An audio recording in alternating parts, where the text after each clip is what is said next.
بسم اللہ الرحمن الرحیم۔ اللہ کے عظیم پیغمبر جنہوں نے 9.5 سال تک اپنی قوم کو دعوت دی، لیکن قوم نے انکار کر دیا۔ پھر آیا وہ طوفان جس نے دنیا کو ہلا کر رکھ دیا، جس کی آج بھی مثالیں دی جاتی ہیں۔ آج کی اس ویڈیو میں بات کروں گی اللہ کے جلیل القدر نبی حضرت نوح علیہ السلام کے بارے میں۔ یہ وہ نبی ہیں جن کا ذکر قرآن پاک میں بہت جگہ کیا گیا ہے، اور آخر ان کی قوم نے کیوں انکار کیا، طوفان کس طرح آیا اور کشتی میں کون لوگ سوار ہوئے، اور اس واقعے سے ہمیں کیا سیکھنے کو ملتا ہے۔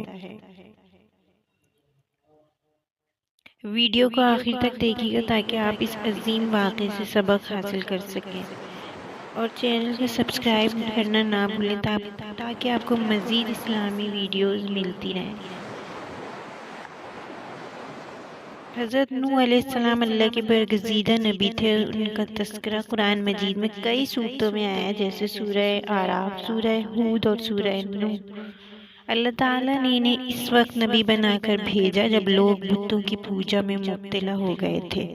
اللہ تعالیٰ نے فرمایا، سورہ ہود کی آیت ہے، یعنی ہم نے نوح کو ان کی قوم کی طرف بھیجا کہ وہ کہیں کہ بے شک میں تمہارے لیے واضح ڈرانے والا ہوں۔ نوح علیہ السلام نے اپنے نبی کو اپنی قوم کو صرف ایک بات کی دعوت دی کہ اللہ کی عبادت کرو، اللہ کے سوا تمہارا کوئی معبود نہیں ہے۔ حضرت نوح علیہ السلام نے 950 سال تک اپنی قوم کو سمجھایا۔ 950 سال تک قرآن میں ذکر ہے، سورہ عنکبوت میں اس کا ذکر ہے۔ دن رات چھپ کر کھلے عام دعوت دی، مگر قوم نے مذاق اڑایا۔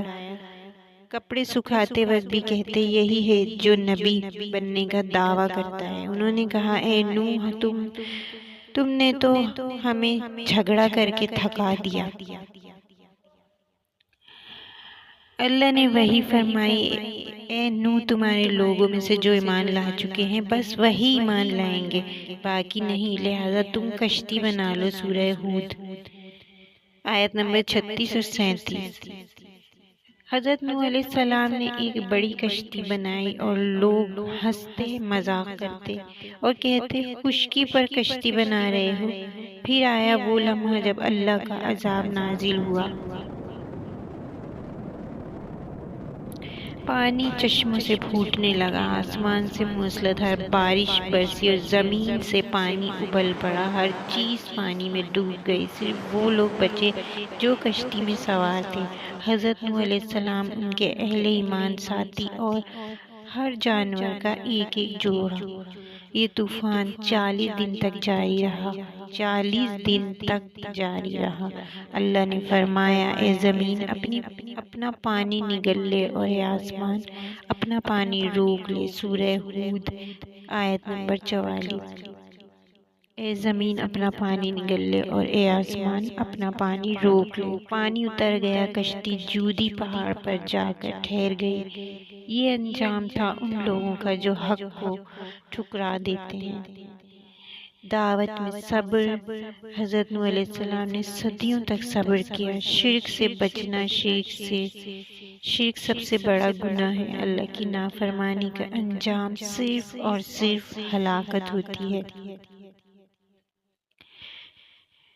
اور نبیوں پر بھی میں نے ویڈیو بنائی ہے، بٹن اور ڈسکرپشن میں لنک دوں گی، ویڈیو ضرور دیکھیے گا، کچھ نہ کچھ سیکھنے کو ملتا ہے، اور کمنٹ کرنا نہیں بھولیے گا۔ حضرت نوح علیہ السلام کی یہ داستان ہمیں سکھاتی ہے کہ ایمان اور صبر کامیابی کی کنجی ہے۔ آپ کو یہ ویڈیو کیسی لگی مجھے کمنٹ میں ضرور بتائیے گا۔ ہم صبر ایمان پر قائم رہیں گے انشاءاللہ۔ ویڈیو کو لائک کریں، چینل کو سبسکرائب کریں، اور دوستوں کے ساتھ ضرور شیئر کریں تاکہ یہ پیغام سب تک پہنچے، تاکہ حضرت نوح علیہ السلام کا واقعہ سب کو یاد ہو جائے اور سب اس سے نصیحت حاصل کریں۔